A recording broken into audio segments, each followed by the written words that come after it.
ako and 2 years na lang. Graduate na. Sana. Kaya mo yan, Joy? Ikaw pa ba? Di ba? Kaya mo yan? Sana. Kasi, dati, hindi ko pa in-expect na makakapag-college ako, na matitake ko yung course na gusto ko.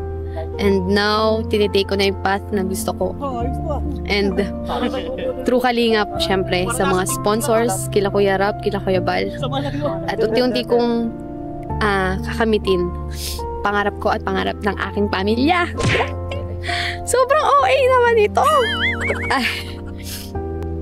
Nakakaiyak.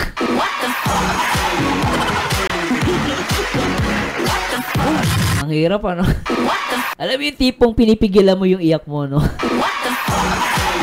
Hindi mo ipakita, hindi niya kasi pwede ipakita sa vlog eh. Kailangan niya ipakita pa rin na she's strong. Ganun talaga, guys, no? Kailangan niya ipakita na strong siya.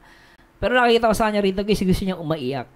I don't know, maybe iyak siya because of masaya siya, no? Umiyak siya, hindi dahil malungkot na malungkot. I think masaya siya. No, masaya siya for me. Iyak man siya, pero masaya siya. Yun, pero kaya lang, pinipigilan niya. Parang ang dating sa akin, pinapakita niya dito sa vlog na to. She's strong and she going to fight, no, whatever happen. And handa siyang kunin yung kanyang pangarap na yon. Ano yon? Yung makapagtapos. Ready siya, guys, sabi niya. Nakikita ko saan, she's ready talaga na ilaban yon, yung kanyang makapagtapos siya. Talagang nakakaiyak lang, guys, totoo lang. Ramdaman ko siya. Kahit hindi niya pakita rito, kahit hindi siya umiyak, I feel her. I really feel her.